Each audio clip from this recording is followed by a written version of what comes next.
Renungan harian ini diadaptasi dari buku renungan harian Start Bina Warga GKI. Ma, Doni lagi lihat video lilin kecil mengenai kisah Ruth. Ruth adalah wanita Moab. Ia mempunyai mertua bernama Naomi.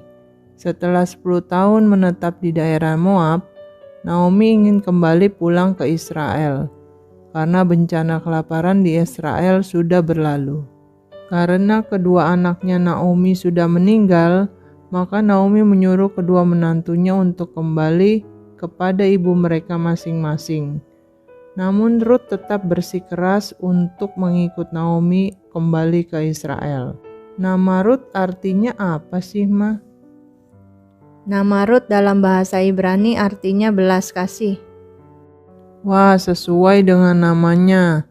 Ruth pasti mendapat belas kasih dari Tuhan ya, Ma? Benar, meskipun suaminya sudah meninggal dunia, Ruth tetap tinggal bersama dengan mertuanya.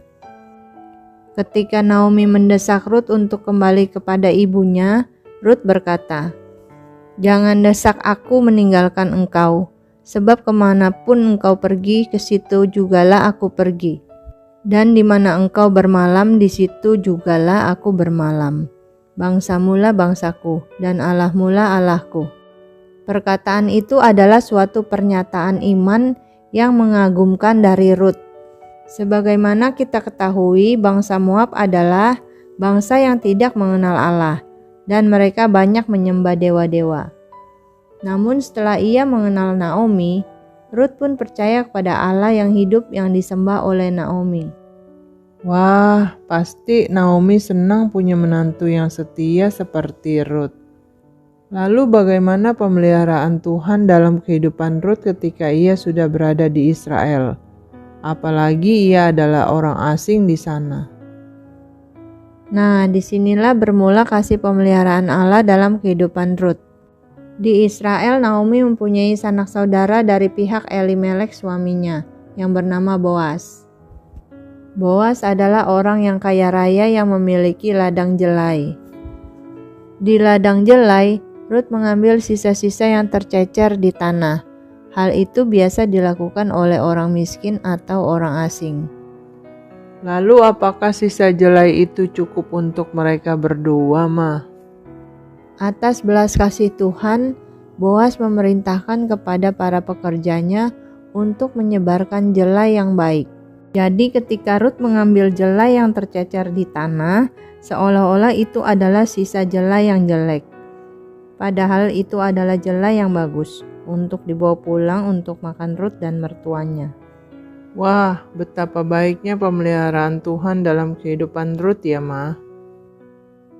Nah, kisah kehidupan Ruth dan Boas adalah suatu rangkaian rencana keselamatan Allah untuk pengampunan dosa-dosa manusia. Dari garis keturunan Ruth dan Boaslah, kelak akan lahir Yesus Kristus, Sang Mesias, Juru Selamat manusia. Nah, adik-adik, bila Boas dipakai Tuhan untuk menolong kehidupan Ruth dan Naomi, apakah adik-adik juga mau dipakai dalam rencana Tuhan untuk menolong sesama yang memerlukan pertolongan adik-adik? Misalnya, menolong teman yang kesulitan dalam pelajaran dengan cara belajar bersama melalui Zoom, WA, dan sebagainya. Menjadi pendoa syafaat bagi teman-teman yang kesusahan, sedih, dan sebagainya. Di dalam keluarga, adik-adik juga bisa menolong mama mencuci piring, menolong papa berkebun, menolong mbak yang kerepotan, dan sebagainya. Yuk adik-adik, mari kita berdoa untuk menutup renungan hari ini. Bapa di surga, ajar kami untuk dapat memperhatikan mereka yang perlu pertolongan-Mu melalui kami. Terima kasih Tuhan, dalam nama-Mu kami berdoa dan mengucap syukur. Amin.